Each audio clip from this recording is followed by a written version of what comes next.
I've always had trouble sleeping, but nothing like this. It started a week ago, with a strange heaviness pressing down on my chest.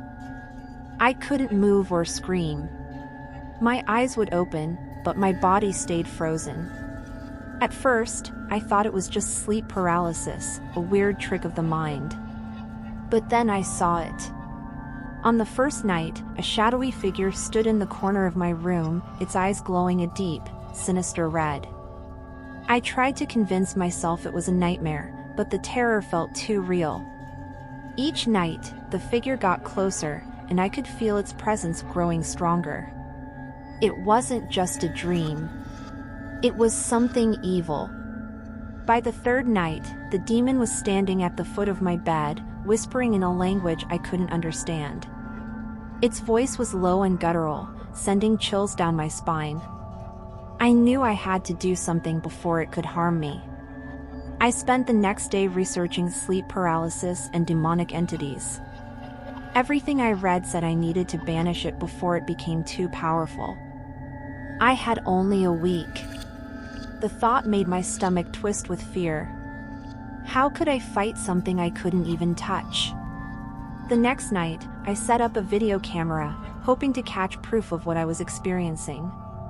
The paralysis came as expected, but this time, the demon was right beside me. I could feel its cold breath on my face. It whispered my name, and I felt a sharp pain in my chest. I wanted to scream, but no sound came out. When I watched the footage the next morning, all I saw was me, lying there, eyes wide with terror. No demon, just darkness. With only a few nights left, I decided to reach out to an old friend who was into the occult. Sarah had always been a bit strange, but right now, I needed her. When I told her what was happening, she didn't laugh or call me crazy. Instead, she looked scared. "You need to cleanse your apartment," she said. "We'll need sage, salt, and candles. And you'll have to confront it. You have to be strong, or it will win." That night, Sarah came over with everything we needed. We started by burning sage, the smoke filling every corner of my apartment. We sprinkled salt at the doorways and windows, creating a barrier. Finally, we lit candles in a circle around my bed.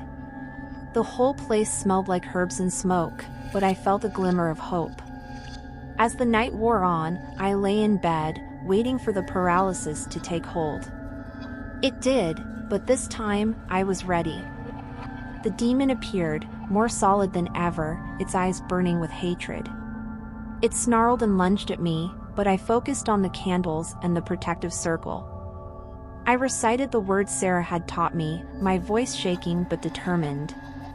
"Leave this place. You have no power here." The demon laughed, a horrible, echoing sound that made my skin crawl. But I kept going, repeating the words over and over. The candles flickered, and for a moment, I thought they would go out. But then, the demon screamed, a sound of pure rage and pain, and began to fade. I woke up gasping, the paralysis gone. The candles had burned down to stubs, but they were still lit. Sarah sat beside me, looking pale and exhausted, but she smiled. "You did it," she said. "It's gone." I wanted to believe her, but a part of me was still scared. Every night since, I've slept with a light on, just in case.